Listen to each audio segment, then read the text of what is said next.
Hello friends, कैसे हैं आप सब। आशा करते हैं आपकी तैयारी बहुत अच्छी चल रही होगी।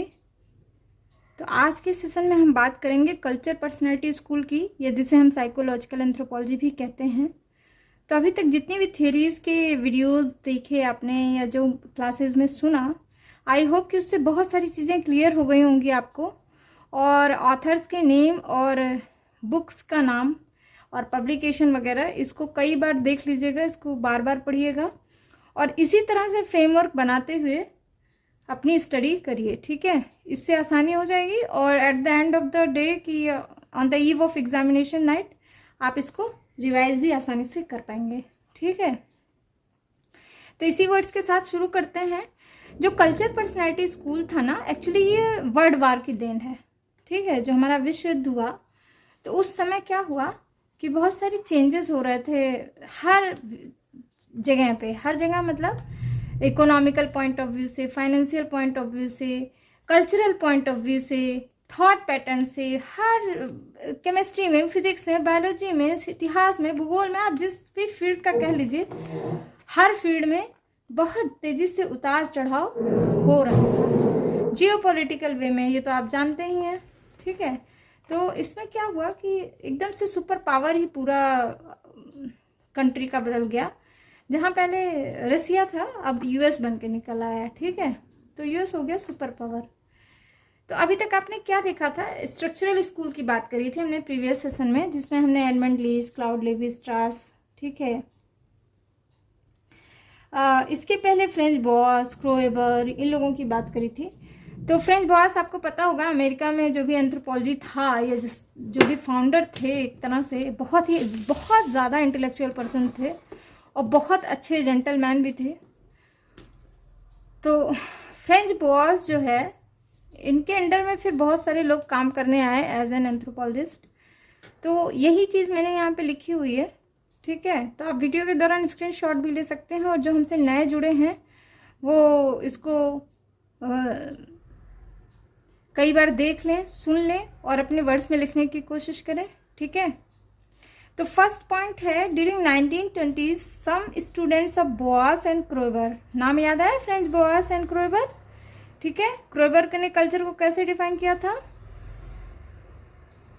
Culture is a super organic, जिससे मैन बॉर्न भी होता है, मैन डाई भी करता है। आप प्रीवियस वीडियोस ज़रूर देखिए, उसे सुनिए और कई बार पढ़िए, अपने नोट्स बनाइए। कई बार मैं ये चीज़ कहती हूँ क्योंकि यहाँ पर मैं एक्टिव हूँ, आप पैसिव हैं। तो आपको एक्टिव होना पड़ेगा। जब आप खुद से लिखते हैं ना, तो वो दिमाग में एकदम से प्रिंट हो जाता है। ठीक है, तो जो 1920 के आसपास क्या हुआ कि कुछ स्टूडेंट थे बॉस के और क्रोबर के, जिनका नाम था Ruth Benedict, Margaret Mead, Linton, Cora DuBois वगैरह। ये बहुत ही क्रिटिकल हुए किस सिद्धांत के, इवोल्यूशनिज्म के लिए, बोरोइंग के लिए, डिफ्यूजनिज्म के लिए, माइग्रेशन के लिए, फंक्शन, सोशल स्ट्रक्चर, ये सब चीज़ के लिए बहुत ज़्यादा क्रिटिकल थे। वो इसको बिल्कुल भी एक्सेप्ट नहीं कर रहे थे। उन्होंने इसकी जम के आलोचना की। ठीक है, और उन्होंने बताया कि ये सब ट्रेडिशनल अप्रोच हैं एंथ्रोपोलॉजी के।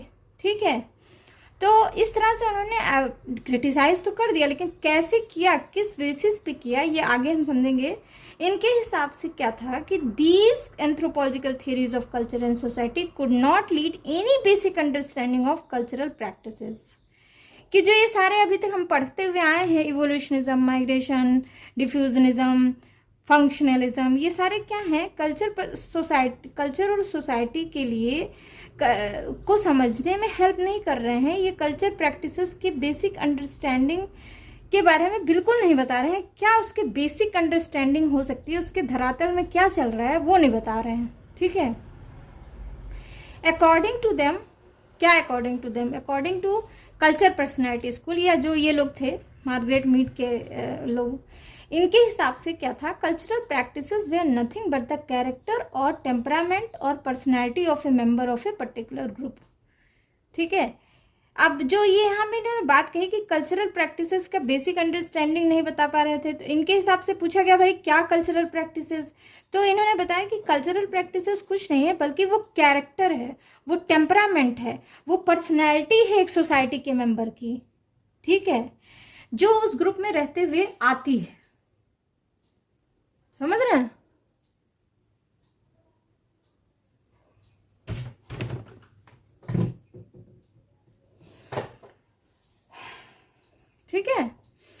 तो जैसे कि जापानीज एक कैरेक्टर है, रशियन एक कैरेक्टर है, हिंदुस्तानियों का अपना एक कैरेक्टर है, पाकिस्तानियों का अपना एक कैरेक्टर है। तो as a member of that society everyone has a particular kind of personality, everyone has a particular kind of permanent character. तो वो जो कैरेक्टर है उसको इन्होंने कहा these are the cultural practices, जो कल्चर में रिफ्लेक्ट होता है, ठीक है, जो उनके पर्सनालिटी में रिफ्लेक्ट होता है।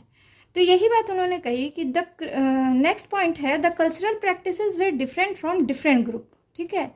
यही बात अभी मैं अलग अलग डिफरेंट ग्रुप के लिए कल्चरल प्रैक्टिसेस या पर्सनैलिटी या एटीट्यूड अलग अलग होता है। They arrived at conclusion that differences in cultural practices और पर्सनैलिटी ट्रेट और पैटर्न ऑफ बिहेवियर, ये सब जो मिला के among different group were due to difference in culture. ये जो होता है ना अलग अलग, जैसे रशियन अलग तरह से बिहेव करेंगे, फूड हैबिट्स अलग है, रिलीजियस पॉइंट ऑफ व्यू, ये सारी चीज़ें अलग है। जैसे हमारे आसपास के साउथ एशियन कंट्री का देख लीजिए, अलग अलग अलग, इवन कंट्री का क्या, हमारे आसपास का ही देख लीजिए, हर 100 किलोमीटर पे कल्चर ही चेंज हो जा रहा है, ठीक है। बात बोली व्यवहार सारा चीज़ चेंज हो रहा है। तो ये क्या है, ये उस मेंबर का उस कल्चर में रहने की वजह से आ रहा है। ये जो पर्सनालिटी ट्रेट डेवलप हो रही है, पैटर्न ऑफ बिहेवियर बन रहा है, वो due to difference in culture बन रहा है, ठीक है। In their views it was culture which influence the practices.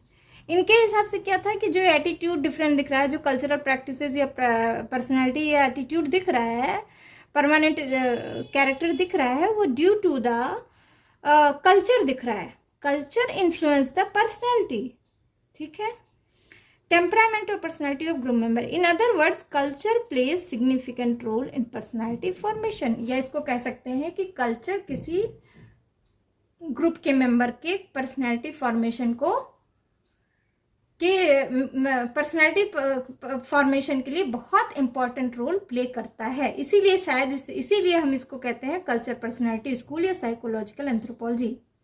Psychological भी क्यों कहते हैं ये मैं थोड़ा सा आगे बताऊंगी, क्योंकि कहीं ना कहीं कल्चर भाई, अभी इसके पहले भी आपने पढ़ा था ना साइकोसोमैटिक स्ट्रक्चर, कि भाई उनका लिंग्विस्टिक कैसे चेंज होता है, उनकी कैसे उनका कॉग्निटिव लेवल पे आके बात हो रही है कि ठीक है स्ट्रक्चर कैसे बदल जाता है। तो सारा कुछ किस में रिफ्लेक्ट हो रहा है, कल्चर में रिफ्लेक्ट हो रहा है, ठीक है।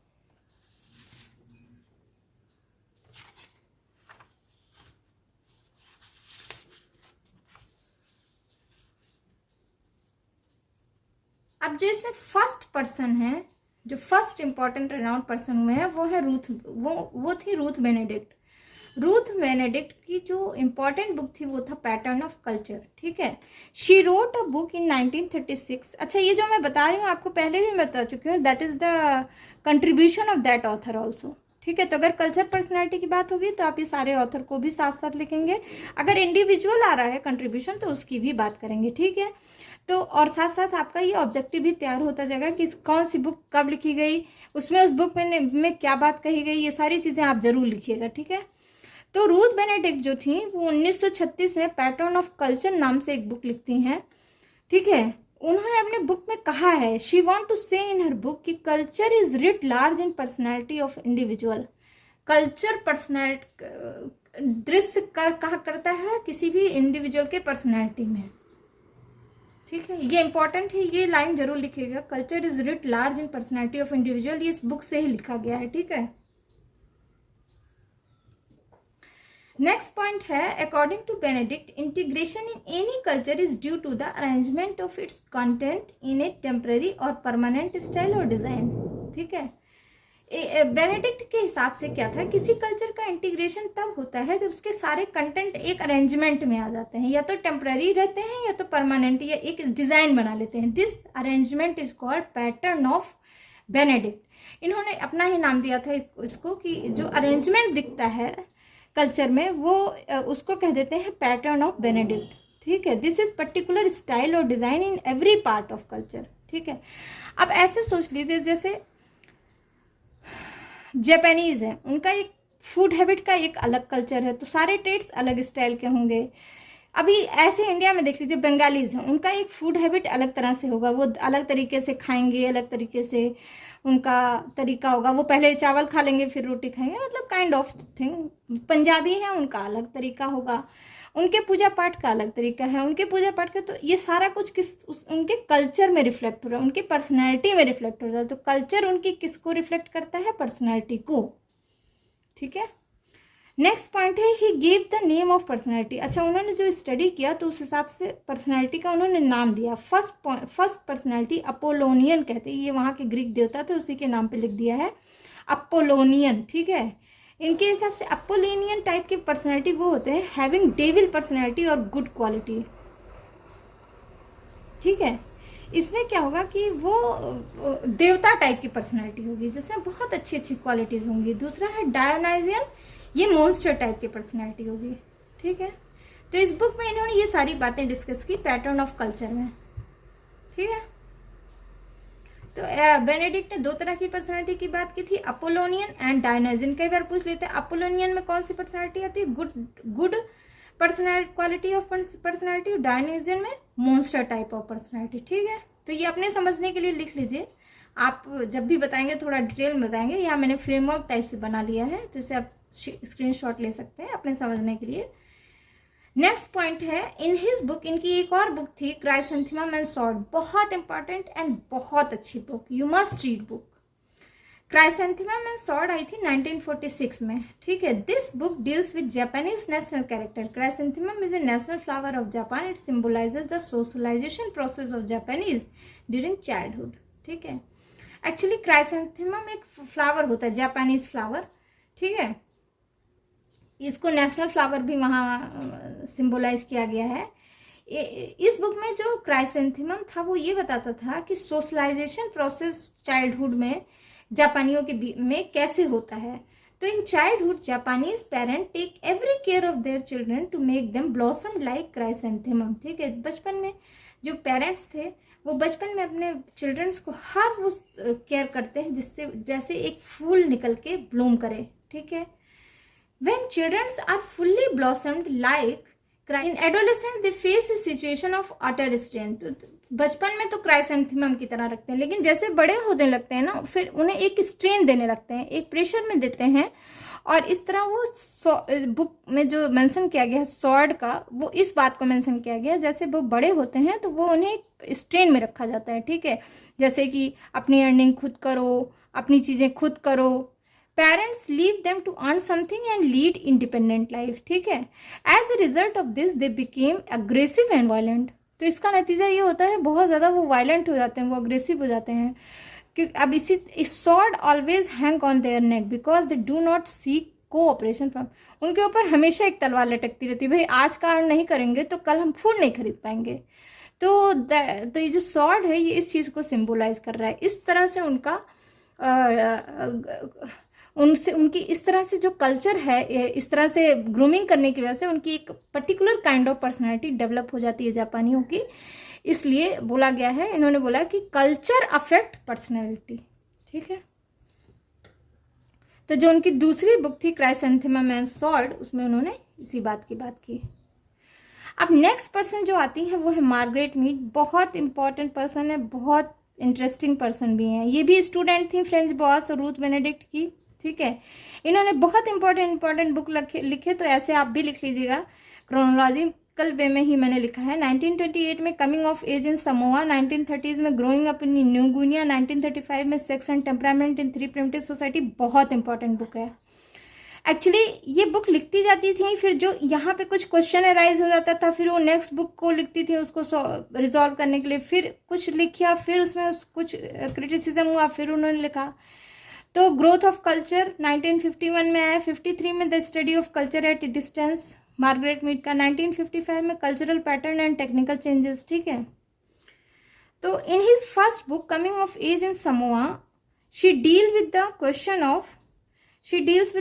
Of whether the rebellion that in her first book she deal with the question of whether the rebellion that marked adolescent personality in USA was the product of biological changes occurring at puberty or a result of cultural circumstances। ये जो पहली book थी ना coming of age in someone's, इसमें इन्होंने उस question को deal किया था जो उससे बहुत ही प्रिवेलेंट थी यूनाइटेड स्टेट ऑफ अमेरिका में।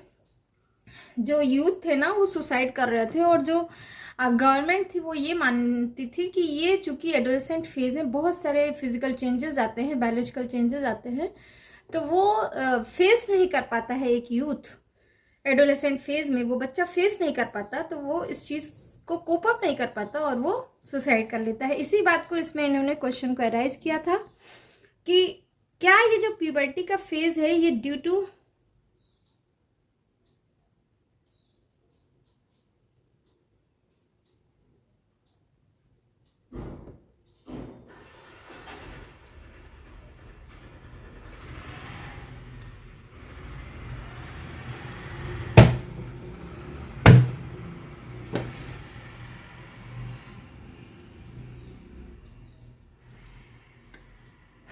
क्या ये जो प्यूबर्टी की वजह से सुसाइड हो रहा है, या at the age of puberty या at the age of menarche, ये जो सुसाइड हो रहा है वो ड्यू टू बायोलॉजिकल चेंजेस की वजह से हो रहा है या सोशल चेंजेस की वजह से, कल्चरल सर्कमस्टेंसेस की वजह से हो रहा है। ठीक है, ये क्वेश्चन इन्होंने यहाँ पे समझाया।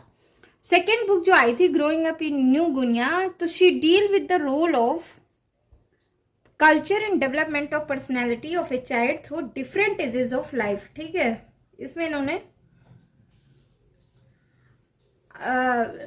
एक चिल्ड्रन का पर्सनैलिटी कैसे डेवलप करता है बचपन से लेके बड़े तक, और उस पर उसके कल्चर का क्या इफेक्ट आता है, ये जो है इसमें इन्होंने बात करी थी। तीसरी किताब में sex and temperament in 3 primitive societies, Mead compared 3 different culture namely Arapesh, Mundugumor and Tchambuli. ठीक है, ये याद रखिएगा, ये तीनों सोसाइटी का नाम, कम्युनिटी का। Mead study reveal that difference in personality type of male and female in same society or in different are due to the cultural। कुल मिला के बात ये थी, whole sole gist of the story, कि भाई जो कल्चर सोसाइटी में गवर्नमेंट ये मानती थी कि ड्यू टू फिजिकल और बायोलॉजिकल चेंजेस की वजह से वो स्ट्रेन में आते हैं यूथ और वो सुसाइड कर लेते हैं। लेकिन इन्होंने अपनी स्टडी में ये समझाया कि नहीं भाई, जो ये सारी सोसाइटी है इसमें सारे लाइफ स्टेजेस को वेलकम किया जाता है, बहुत ही रिगार्ड किया जाता है और बहुत इन्जॉय किया जाता है। ठीक है, तो अगर हम कल्चर में ही वो चीज़ ला दें, जैसे कि वो ट्रेनिंग दे दें, कि वो चीज़ बता दें कि भाई ऐसा है, जब तुम इतने साल के होगे तुम्हारे साथ ये चीज़ें होंगी, या तुम्हारे साथ ये होती हैं, या इस चीज़ को सेलिब्रेट करें, तो उस चीज़ को बहुत इजीली टेकअप किया जाएगा। ठीक है, प्यूबर्टी फेज में क्या क्या होता है शरीर के साथ, या मिनार्की फेज में क्या क्या शरीर के साथ होता है, बच्चा जब यूथ होने लगता है तो उसके साथ साथ क्या बायोलॉजिकल चेंजेस आते हैं, वो सारी बात अगर इजी वे में बताई जाए, उसको पहले से बता के रखी गई हूँ और उसके लिए एक सेलिब्रेशन किया जाए, तो इतना उसको स्ट्रेन में वो चीज़ नहीं लेगा या उसको शॉकिंग वे में नहीं लेगा, वो बहुत ही ईजिली टेकअप करेगा कि भाई ये तो होता ही है, तो उसको स्ट्रेन नहीं होगा और वो बहुत इजी रहेगा लाइफ में। तो यही चीज़ में इन्होंने बताया कि जो भी पर्सनैलिटी होती है ना, वो कुल ओवरऑल वो उसके कल्चर से प्रभावित रहती है। ठीक है, कल्चर से इन्फ्लुएंस रहती है। फोर्थ बुक में and keep your powder dry में she studied the culture of America. उन्होंने इस कल्चर अमेरिका के कल्चर को स्टडी किया। अच्छा, एक और चीज़, ये सारा कुछ होने के बाद मार्गरेट मीड ना, ये जब बुक आ गई तो एक बहुत बड़ी इंटेलेक्चुअल पर्सनालिटी बन चुकी थी। तो जो भी अमेरिकन गवर्नमेंट में उस समय पॉलिसी प्लान किए जाते थे उसमें मार्गरेट मीड का भी रोल होने लगा, उनसे भी पूछा जाने लगा, उनको भी शामिल किया जाने लगा। ठीक है, the study of culture at a distance में इस बुक में इन्होंने बताया है deal with the methodology of national character as reflected in the personality of the inhabitant of a nation. ठीक है, एक्चुअली उस समय हो रहा था वर्ल्ड वॉर। ठीक है, जैसे रूथ बेनेडिक्ट में आपने देखो तो क्राइसेंथेमम एंड स्वॉर्ड में, तो ये क्या करते थे, वहां तो जा नहीं पाते थे जहां पे, तो गवर्नमेंट क्या करती थी, हायर कर लेती थी एंथ्रोपोलॉजिस्ट को। ठीक है, वो ले जाती थी, तो जो सैनिक पकड़े जाते थे, जो बहुत सारे दूसरे देश के सैनिक पकड़े गए और उन्हें रख दिया गया, तो उन्हें म्यूजियम में रख दिया जाता था। ठीक है, और उनकी स्टडी की जाती थी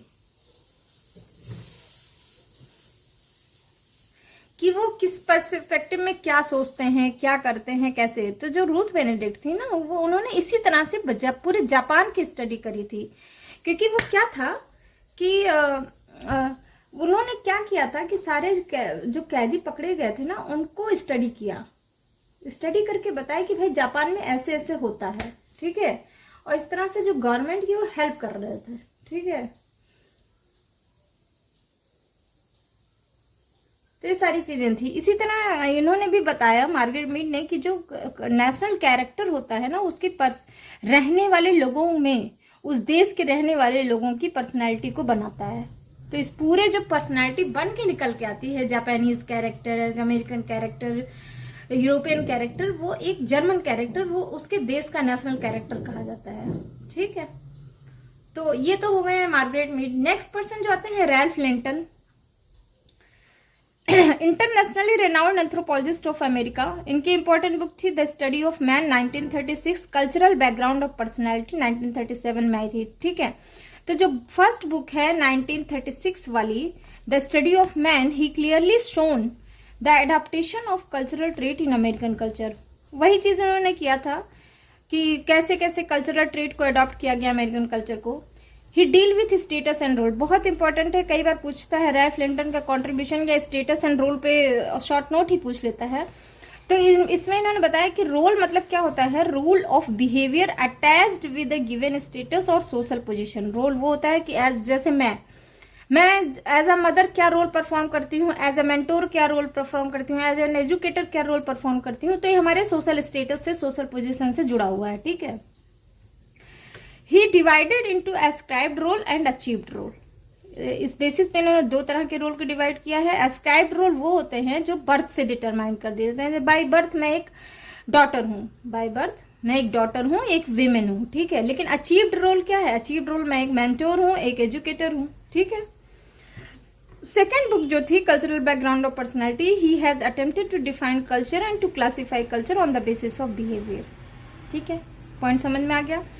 According to Linton, culture may be defined as some total of knowledge, attitude and natural behavior patterns shared and transmitted by the member of a particular society। ये important रखिएगा। कल्चर लिंटन के हिसाब से culture क्या था, culture इनके हिसाब से वो पूरा टोटल नॉलेज था, एटीट्यूड था, नेचुरल बिहेवियर पैटर्न था, जो शेयर किया जाता था और ट्रांसमिट भी किया जाता था उस पर्टिकुलर सोसाइटी के मेंबर्स के द्वारा। समझ गए। नेक्स्ट पर्सन आते हैं कोरा डुबॉय। कोरा डुबॉय ने मॉडल पर्सनैलिटी का कॉन्सेप्ट दिया था। इनकी बुक थी पीपल ऑफ एलोर 1944 में। Studied complete ethnography of Alor. Alor एक आइलैंड था, थ्रू लैंड फील्ड वर्क करे हुए थे। ही collected a number of biographies and dream. इन्होंने क्या किया था, बहुत सारे बायोग्राफीज और ड्रीम को कलेक्ट किया था। He applied a number of psychological technique, actually by ये स्टडी किए हुए थे साइकोलॉजी का। तो she gave biographies to Kardiner and ये क्या करी, सारी इसको इकट्ठा करके उन्होंने कार्डिनर को दिया और ब्लाइंड में रखा। ब्लाइंड मतलब उन्होंने ये नहीं बताया कि ये किस कम्युनिटी का है, किस तरह के लोगों का है, बस उन्होंने सारा कुछ इकट्ठा किया था जो बायोग्राफीज और ड्रीम थे और उनको दे दिया कि भाई ऐसे इसको एनालाइज करिए। तो फिर एनालाइज करी तो जो जितने सारे एक्सपर्ट्स थे वो सारे एक ही कंक्लूजन पे पहुंचे जिसको उन्होंने नाम दिया मॉडल पर्सनैलिटी, ठीक है। तो ये तो कोरा डुबॉय का कंट्रीब्यूशन हो गया। सॉरी, इसका क्रिटिसिज्म बहुत ज्यादा नहीं है, लेकिन ज्यादा है जब आप किसी चीज को बहुत एक्सेस में बात वही सेम करने लगते हैं। Sorry, I am so sorry. आप जब किसी चीज के लिए फ्लेक्सिबल नहीं होते हैं तो वो चीज क्रिटिसाइज जरूर होती है। तो यही बात यहाँ पे हुई। It is totally depend on the expert of psychodynamics. आप देख रहे हैं कि साइकोडायनेमिक्स से चल रहा है कि भाई कल्चर साइकोलॉजी बना रही है। बेसिक पर्सनालिटी या मॉडल पर्सनालिटी या group character is total outcome of early childhood pattern इनके हिसाब से, जबकि ऐसा था नहीं। उसके बाद क्या होता है, बाकी जीवन में क्या होता है वो तो इन्होंने बताया नहीं ना। तो that is the criticism of this school. So that is all for today's discussion. Thanks for listening. Bye bye.